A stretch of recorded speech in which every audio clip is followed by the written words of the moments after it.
Greetings, friends. I just wanted to share some reflections upon listening to a discussion between Keith Woods and Nativist concern and Slav morality. This discussion was on BitChute, where you can say things that you can't always say on YouTube without some risk. Now, I'll just say that they're all nationalists. They're all within the dissident right, but that's going to include people with many different views. And as their discussion developed, I guess they were talking about, is it practical and is it moral to have an empire again? And this sounds kind of ridiculous to us almost, because it just seems so far from our possibilities. Like an empire for what? For, in this case, an Anglo empire. Like, is it good to have, dominion over real colonies in the world? And so colonialism versus imperialism, I guess, it's more or less the same thing. And this was the position of nativist concern. Keith Woods was more like, well, he could see the value in doing this for your people, but what about the morality? And I guess if you don't have good morality, then if you're going to embrace relativism, and with relativism, everything else is going to start to come unraveled in your culture. So Keith Woods would put forth his idea terms like ecological diversity, natural order, and blood and soil. So this Anglo nativist concern guy, he was talking about like white imperialism or Anglo imperialism and colonialism, getting the resources before China does.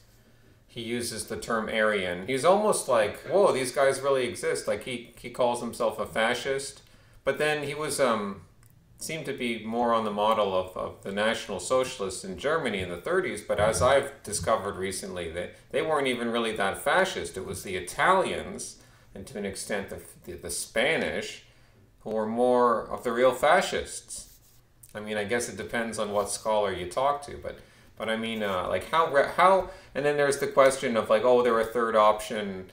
Maybe they were on the right compared to the communists, but compared to Bismarck and compared to Germany in the late 19th century, like under the National Socialists of the 30s and the 40s, that would have been like much more along the course of continuing the revolution, like the French Revolution. Like Ernst Röhm, he always talked about how the revolution had to continue, and Adolf admired a lot of what Stalin accomplished and regarded communism as an interesting experiment that he wanted to see how it would go. So anyways, I don't mean to go off on that tangent. However, I mean, there were good points made on both sides, and actually, even though it seems wacky to think about an empire again, nativist concern made some good points. Like he pointed out that, look, China's dominating Africa right now. He mentioned apparently they're training Africans to fight in martial arts or something. I don't know if that's true or not, but they're definitely dominating, mines and infrastructure and ports and owning resources over there and shipping over Chinese people who live there, work there, and presumably may take their families there. So now, who are the groups that could compete with the Chinese? It's not going to be the merchant class from certain country in the Middle East. Those people, they would be a chief competitor, maybe what the Russians or the Saudis or maybe the Iranians, and then Western people. Like that there's not really any other competitors. There's not going to be any other national competitors from really any other country at the moment. Slav morality, he was looking at it from he's more skeptical of this whole idea of imperialism, but traditionalism, like what is it? Like how do you square traditionalism with imperialism and colonialism? That's sort of the tension here, because a lot of what nationalism is, it sort of links up with traditionalism. What is traditionalism? Well, maybe that's a little vague, but it's the traditional way of living that works. But we haven't always lived the same way, but certainly based on the family, the homestead, the hearth, the land, agriculture, or face-to-face relations, and not the sort of big city merchant class living that we are now with. So that would be traditionalism, not the big city kind of society of the 21st century.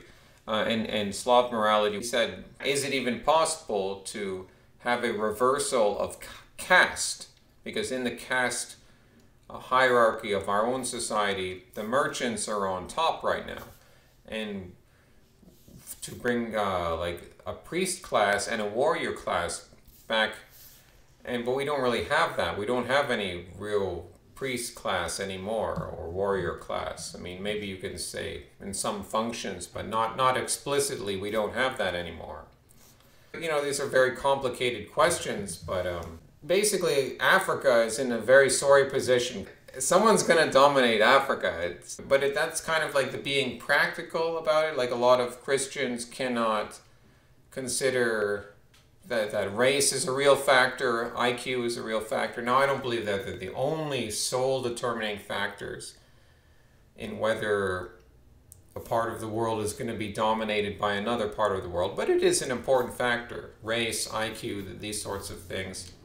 And Christians would do better to recognize that. Now, on the other hand, these nationalists would probably do better to recognize how Christianity can complete your worldview so that you can have your traditionalism and keep it.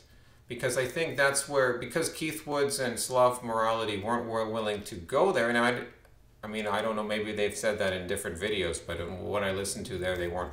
They would put forth these ideas of traditionalism and stuff, and they'd point out that a nativist concern is just going to fall into relativism.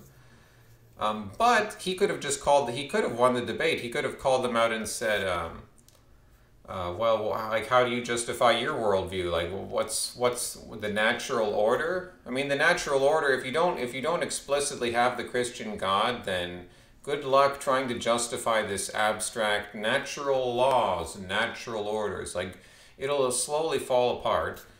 Blood and soil makes sense, I guess. Blood meaning keeping your bloodline intact and your people and your physical people, your kin, and soil meaning having a rooted land for them. Like, that makes sense too. But then aren't you also still relativist? Because then everyone's blood and soil, and it's like it's the Darwinian struggle all over again, Keith.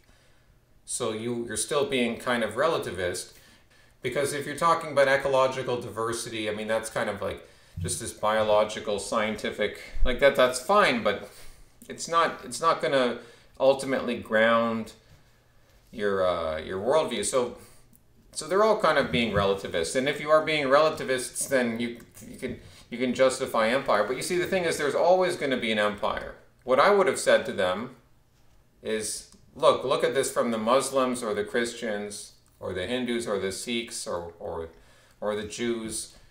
I mean, it's race, but also religion, and really look at Islam. Look, it's a spiritual matter. That's why you have to go to the base of the soul and the people before you can talk about how you're going to exert power on the world. Yeah, you may have a short-term gain of power and resources, but you'll just, damage your own soul, and then your own people won't be better off before too long. I think that's what'll happen. But yeah, it was interesting hearing what they had to say, and like getting oil, getting minerals. All these are things that any nation is going to have to consider. They're real things. If we look back on the British Empire and other empires, French Empire, I mean, Spanish Empire, I mean, empire is inevitable, but there's different kinds of empires. Like now, there's the old model where you actually send soldiers, and and send your found churches, spread religions. Then there's the current model where it's just a global international merchant class, Hollywood and Coca-Cola, Mickey Mouse. That's a form of empire, which is different.